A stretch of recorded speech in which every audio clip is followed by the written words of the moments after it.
Okay, देखिए हमने इस बात को बोला था और कंटिन्यू करते हैं। क्या एवरेज स्पीड जो है,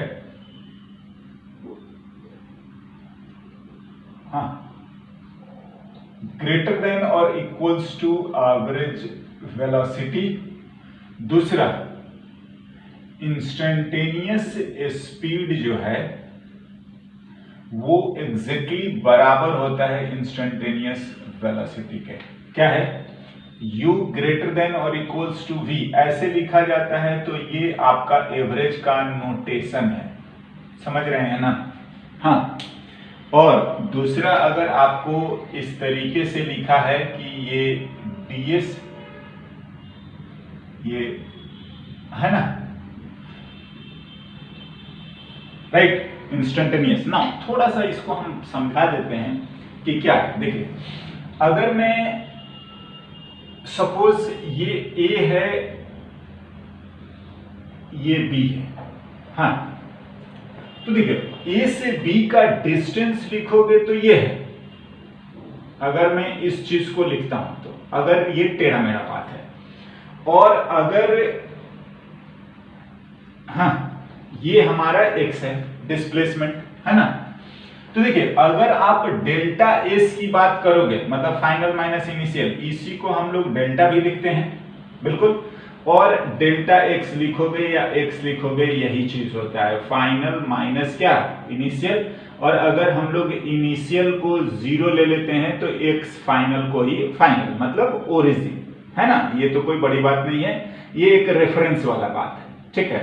एनीवे, अब समझो, आपको देख के यहां पर क्लियरली समझ में आ रहा है कि जो ए बी का टेढ़ा वाला पाथ है, जो कि एस है, हाँ जी, वो ऑफ कोर्स बड़ा या बराबर है ए बी के ये सीधा, बिल्कुल, है ना। इसका मैग्नीट्यूड ऐसे लिखेंगे, और ये चीज जो हमने लिख रखा है एक्स, ध्यान से।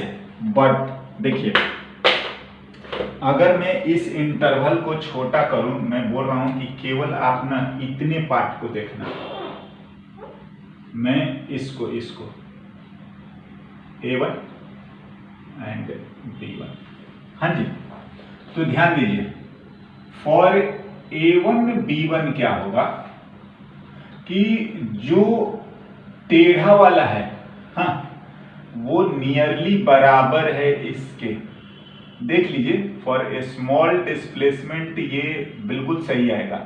मैंने समझाया था कि एक टेढ़े लाइन का बहुत छोटा सा पार्ट लेने पर वो स्ट्रेट लाइन जैसा बिहेव करेगा, और ये यही तो चीज होता है। क्या होता है कि जब limit delta T tending to 0, sorry,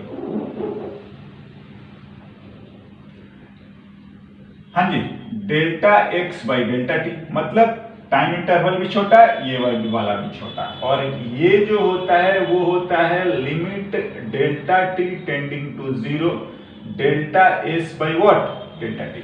तो फॉर ए स्मॉल इंटरवल ये दोनों बराबर हो जाते हैं, और ये आपका ध्यान रखिएगा। हाँ, ध्यान से, हम अभी भी बात कर रहे हैं, कंपैरिजन जो कर रहे हैं हम ओनली किसका, मैग्नीट्यूड का, है ना। ना, हम इससे रिलेटेड एक दो क्वेश्चंस लिखते हैं, कुछ प्रैक्टिस और बेटर आइडिया लगेगा। लिखते हैं। देखिए, अब बात ऐसा है ना कि एक, हम अभी इन सब चीजों को भूल जाइए, अब एक डायरेक्शन की हम लोग बात कर रहे हैं, सिंगल डायरेक्शन, है ना, चाहे वो ये है, चाहे वो ये है, चाहे वो ये है, समझ रहे हैं। तो इसमें जो है स्ट्रेट लाइन में डिस्टेंस और डिस्प्लेसमेंट दोनों सेम आएंगे, बिल्कुल नहीं है, सीधा पाथ है तो नहीं होता, बिल्कुल सेम आएगा डिस्टेंस डिस्प्लेसमेंट। दूसरा, स्पीड और वेलोसिटी भी दोनों सेम आ जाएगा। तो कई बार अगर आपको स्पीड या वेलोसिटी कुछ भी बोलता है ना, तो आप रेक्टिलिनियर मोशन में दोनों को सेम मान सकते हो, हालांकि ये गलत बात है, बट कैलकुलेशन में रेक्टिलिनियर मोशन में कहीं पर कोई गड़बड़ी नहीं आएगी। क्यों? क्योंकि स्ट्रेट लाइन है तो नहीं होता, ए से बी जाओगे सीधा सीधा, तो बात सिंपल है, एस और एक्स मतलब डिस्टेंस और डिस्प्लेसमेंट क्या आएगा, बराबर। एनीवे, कुछ प्रैक्टिस क्वेश्चन लिखते हैं, है ना। लिखिए, a car moving on a straight road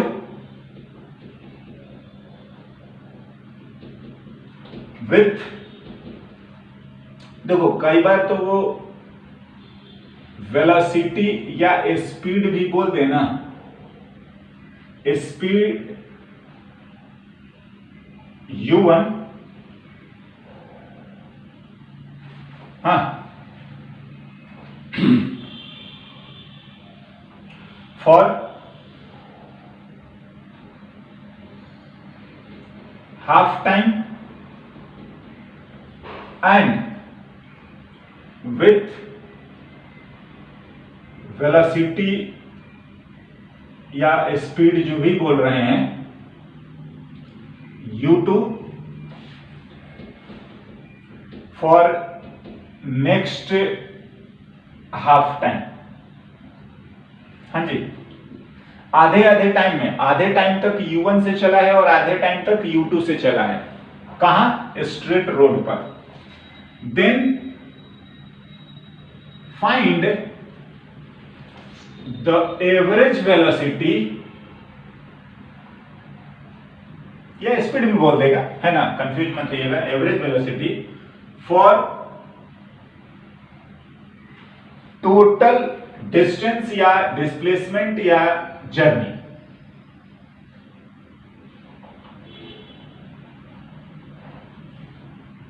है ना।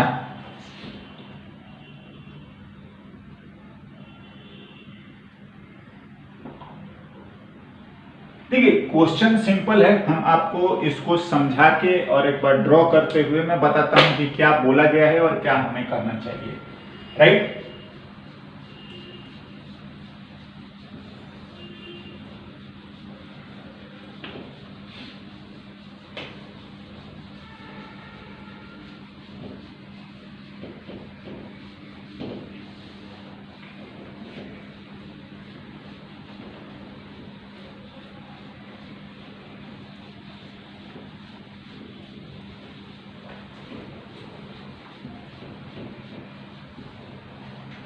हाँ जी, ना मैं सोल्यूशन लिख,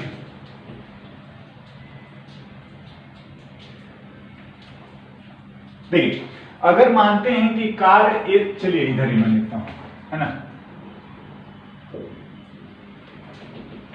अगर ए से स्टार्ट होके स्ट्रेट लाइन पाथ पर सपोज वो बी तक गया है, हाँ, तो बी तक जाने में उसकी जो वेलोसिटी v1 दिया है, बिल्कुल, और टाइम का पता नहीं से इसको हम t1 मान लेते हैं, और b से c जो है वो v2 दिया है, और ये टाइम t2 जो है वो पहले वाले के बराबर ही दिया है, नेक्स्ट हाफ, है ना, दोनों आधे आधे हैं, समझ रहे हैं।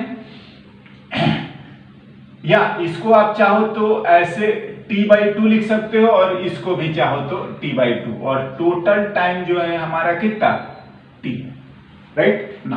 क्या करना चाहिए, क्या पूछा गया है ये देखते हैं। देखिए अगर मैं लिख रहा हूं कि यहां से यहां तक ये जो है x1 है, और यहां से यहां तक ये x2 है, तो जो हमसे एवरेज वेलोसिटी पूछा गया है पूरे डिस्टेंस का, एवरेज वेलोसिटी फॉर ए से सी, हाँ, तो वो एवरेज वेलोसिटी आएगा total displacement upon total time, बिल्कुल यही होता है एवरेज वेलोसिटी, ध्यान से, total displacement x1 plus x2, हाँ, टाइम t1 प्लस क्या t2। ये तो देखो हमें सिंपल सिंपल काम कर देना है, समझ रहे हैं ना। अब देखिए बात आता है कि इसको कैसे कैसे ये हमें लिखना है, कैसे कैसे करें। तो देखिए नाउ फॉर ए बी के लिए लिखे हैं, हाँ जी, तो जो वेलोसिटी है वो वेलोसिटी आ गया एवरेज वेलोसिटी और डिस्प्लेसमेंट अपॉन कितना टाइम। हाँ जी,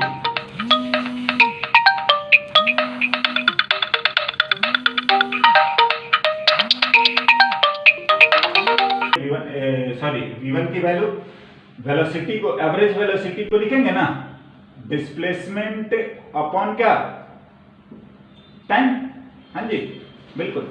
तो ये देखिए यहां से हम चाहें तो x1 की वैल्यू को आप लिख सकते हो v1 into t1 that is velocity into time. हाँ, एंड फॉर अगर मैं लिखता हूं bc तो यहां से v2 आएगा x2 by t2 distance upon time, और यहां से जो आ रहा है आपको वो आ गया x2 की value v2 into t2 that is की v2 इंटू t1 ही एज t1 t2 के क्या है बराबर है। समझे 1। चलिए इसको मैं 2 और इसको मैं 3 मान लेता हूं। हाँ लिखते हैं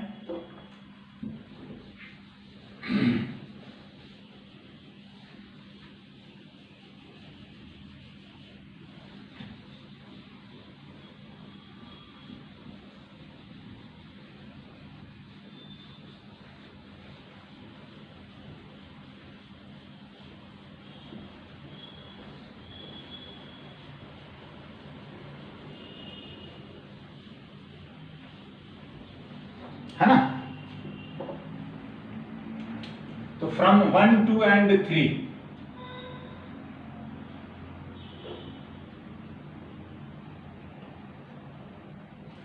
एवरेज वेलोसिटी इंटायर जर्नी के लिए x1 plus x2 by t1 plus t1 ही लिखो आज t2 की वैल्यू t1 बोल ही रहे हैं, दोनों टाइम बराबर है।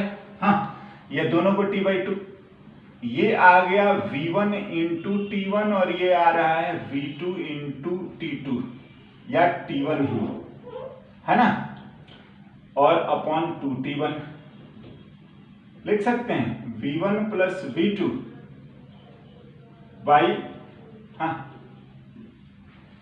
v की वैल्यू यस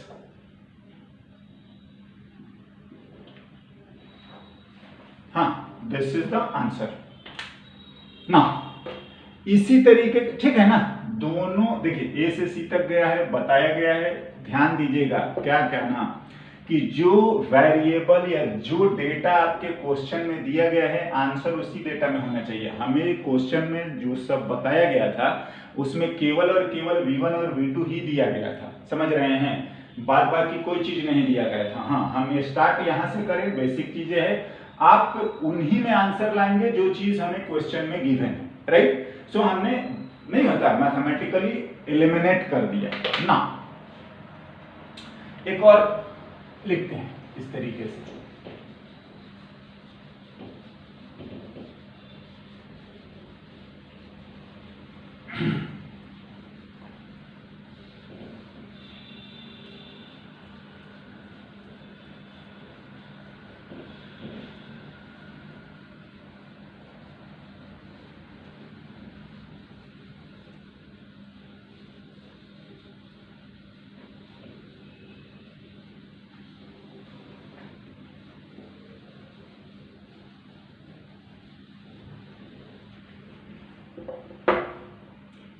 है ना। चलिए one more,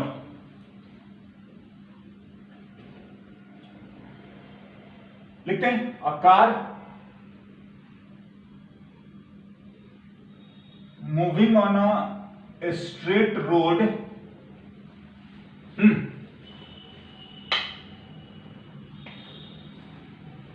cover half of its distance with a speed u1 and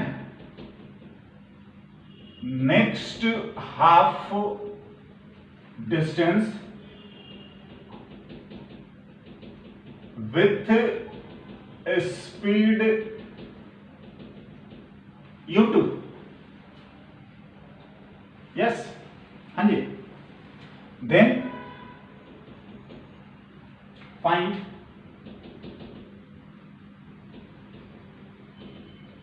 the average speed या वेलोसिटी, समझ रहे हैं ना, स्पीड फॉर टोटल डिस्टेंस या जर्नी या पाथ, राइट। हाँ ना, बिल्कुल जैसा पहला था वैसा ही ये है, बिल्कुल सेम है, बस थोड़ा सा चेंजेस जो है वो ये कि सपोज आप मान रहे थे कि ए से बी से सी गया, तो ये वेलोसिटी v1 दिया है, ये वेलोसिटी v2 दिया है। हाँ, पहले आपको टाइम जो दोनों बराबर दिया था, अभी ये बोल रहा है कि ये अगर x है ना, तो ये भी आपका x2 भी x ही है, डिस्टेंस दोनों बराबर है, ध्यान से। हाँ ठीक है ना, अच्छा सॉरी, v1 v2 नहीं, u1 है, कोई नहीं, हाँ नोटेशन से कोई ज्यादा ऐसा नहीं है, कर सकते हैं। हाँ ना, अब इस बार जो है मेरे को टाइम नहीं पता कि वो कैसा है, चलिए इसको लिखते हैं, दिस टाइम इंटरवल t1 और दिस टाइम इंटरवल t2। तो देखो डेफिनेशन वाइज अभी भी ये सब चीजें वही है, एवरेज वेलोसिटी फॉर कहां से कहां AC, तो total distance x1 plus x2 by total time t1 plus कितना t2। नाउ हमने इनको बराबर बराबर लिखा है, का दिया है x1 और x2 की वैल्यू x के बराबर है, समझ रहे हैं। तो हम a से b और ये यही चीज को एलिमिनेट कर देना है, कैसे देखते हैं।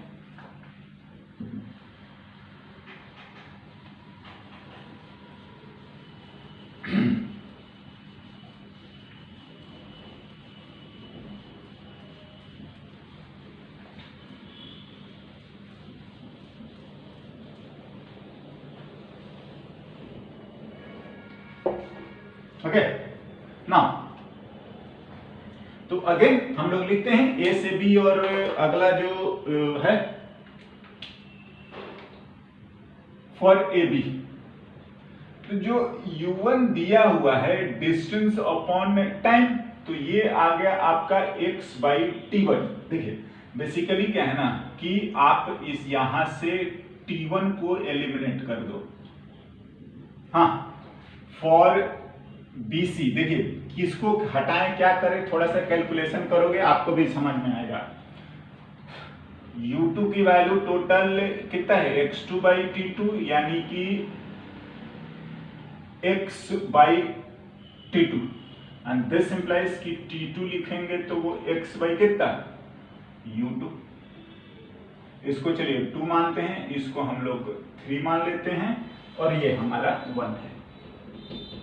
हाँ जी, फिर से क्यों मैंने ऐसा करा ना कि मैं x1 x2 तो x है ही, क्या x plus x by t1 plus t2, बिल्कुल, तो मैं सभी को x में लिख देता हूं तो वो कट जाएगा और बाद बाकी जो बच जाएगा, तो फ्रॉम 1 2 एंड 3,